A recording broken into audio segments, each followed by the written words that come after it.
Chapter 18 of A Short History of the World by H. G. Wells. Egypt, Babylon, and Assyria. The Egyptians had never submitted very willingly to the rule of their Semitic shepherd kings, and about 1600 BC, a vigorous patriotic movement expelled these foreigners. Followed a new phase or revival for Egypt, a period known to Egyptologists as the New Empire. Egypt, which had not been closely consolidated before the Hyksos invasion, was now a united country, and the phase of subjugation and insurrection left her full of military spirit. The pharaohs became aggressive conquerors. They had now acquired the war horse and the war chariot, which the Hyksos had brought to them. Under Thutmose III and Amenophis III, Egypt had extended her rule into Asia as far as the Euphrates. We are entering now upon 1,000 years of warfare between the once quite separated civilizations of Mesopotamia and the Nile. At first, Egypt was ascendant. The great dynasties, the 17th dynasty, which included Thutmose III and Amenophis III and IV, and a great queen Hatassu, and the 19th, when Ramesses II, supposed by some to have been the pharaoh of Moses, reigned for 67 years, raised Egypt to high levels of prosperity. In between, there were phases of depression for Egypt, conquest by the Syrians and later conquest by the Ethiopians from the south. In Mesopotamia, Babylon ruled. Then the Hittites and the Syrians of Damascus rose to a transitory predominance.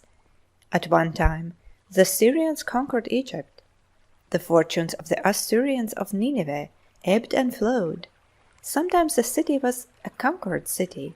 Sometimes the Assyrians ruled in Babylon and assailed Egypt. Our space is too limited here to tell of the comings and goings of the armies of the Egyptians and of the various Semitic powers of Asia Minor, Syria, and Mesopotamia. There were armies now provided with vast droves of war chariots, for the horse, still used only for war and glory, had spread by this time into the old civilizations from Central Asia. Great conquerors appear in the dim light of that distant time and past. Tushratta, king of Mitanni, who captured Nineveh; Tiglath-Pileser I of Assyria, who conquered Babylon. At last the Assyrians became the greatest military power of the time. Tiglath-Pileser III conquered Babylon in 745 BC and founded what historians call the New Assyrian Empire. Iron had also come now into civilization out of the north. The Hittites, the precursors of the Armenians, had it first, and communicated its use to the Assyrians, and an Assyrian usurper, Sargon II, armed his troops with it. Assyria became the first power to expound the doctrine of blood and iron. Sargon's son, Sennacherib, led an army to the borders of Egypt, and was defeated not by military strength but by the plague. Sennacherib's grandson Ashurbanipal, who is also known in history by his Greek name of Sardanapalus, did actually conquer Egypt in 670 BC, but Egypt was already a conquered country then, under an Ethiopian dynasty. Sardanapalus simply replaced one conqueror by another. If one had a series of political maps of this long period of history, this interval of 10 centuries, we should have Egypt expanding and contracting like an amoeba under a microscope, and we should see these various Semitic states of the Babylonians, the Assyrians, the Hittites, and the Syrians coming and going, eating each other up and disgorging each other again. To the west of Asia Minor, there would be little Aegean states like Lydia, whose capital was Sardis and Caria.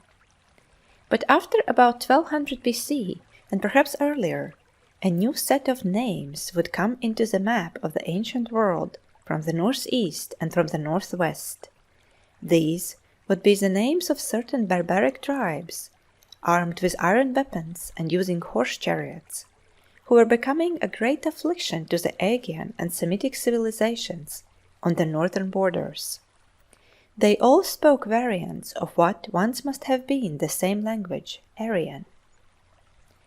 Around the northeast of the Black and Caspian seas were coming the Medes and Persians.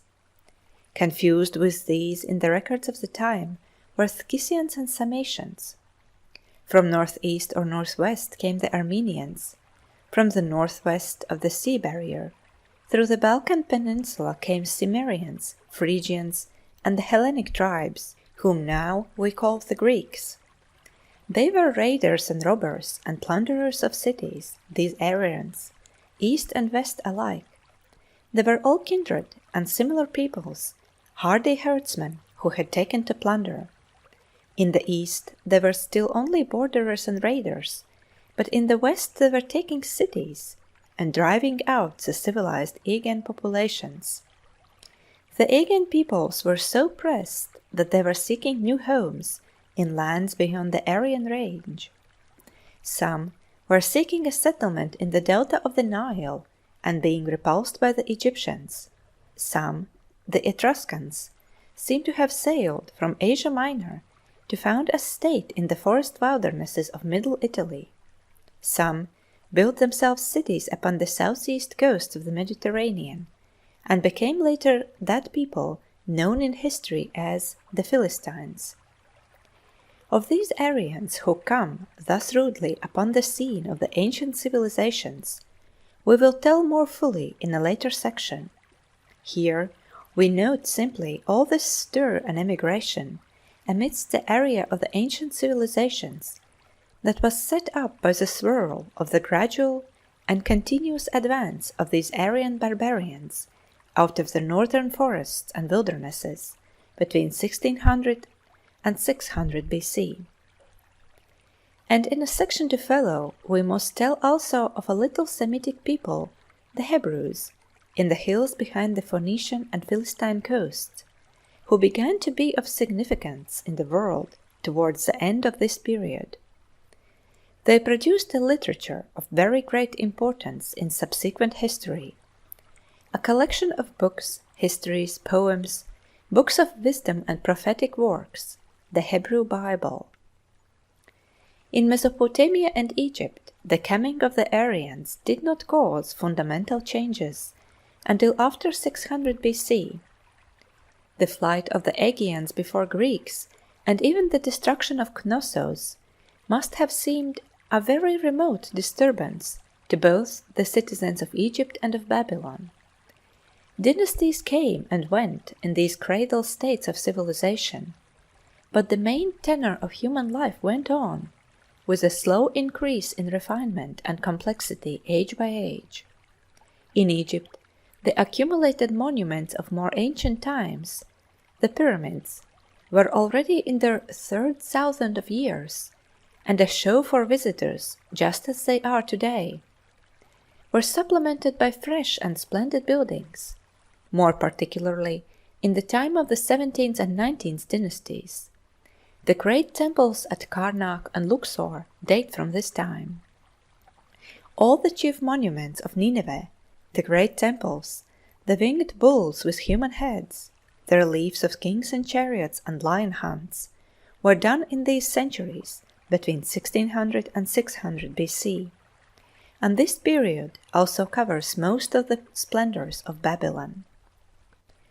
Both from Mesopotamia and Egypt we now have abundant public records, business accounts, stories, poetry, and private correspondence.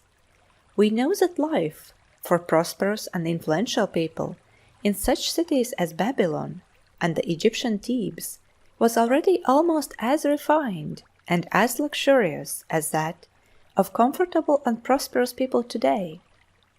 Such people lived an orderly and ceremonious life in beautiful and beautifully furnished and decorated houses, wore richly decorated clothing and lovely jewels. They had feasts and festivals, entertained one another with music and dancing, were waited upon by highly trained servants, were cared for by doctors and dentists. They did not travel very much or very far, but boating excursions were a common summer pleasure, both on the Nile and on the Euphrates. The beast of burden was the ass. The horse was still used only in chariots for war and upon occasions of state. The mule was still novel, and the camel, though it was known in Mesopotamia, had not been brought into Egypt. And there were few utensils of iron. Copper and bronze remained the prevailing metals. Fine linen and cotton fabrics were known as well as wool, but there was no silk yet.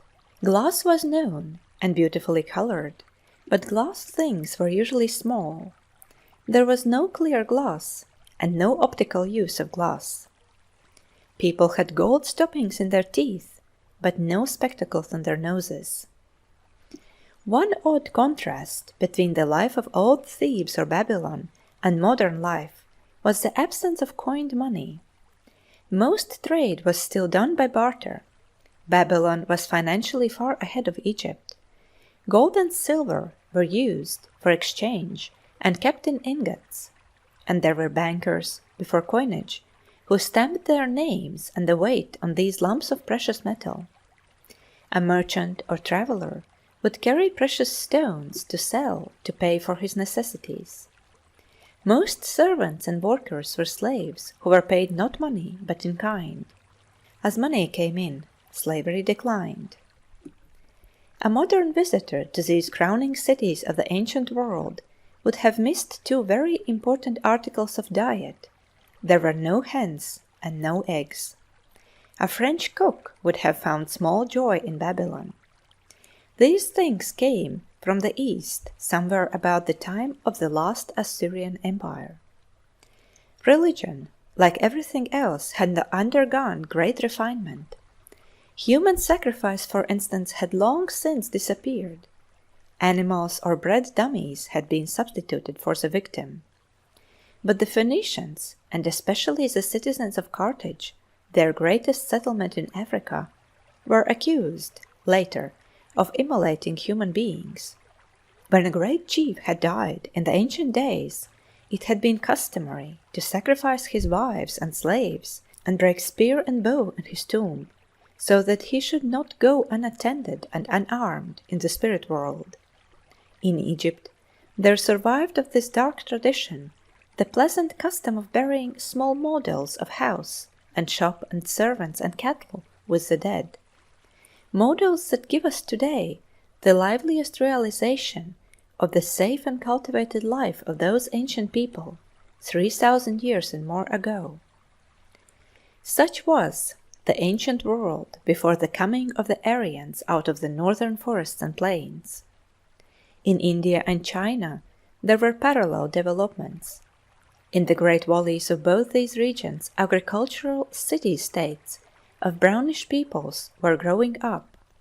But in India they do not seem to have advanced or coalesced so rapidly as the city-states of Mesopotamia or Egypt.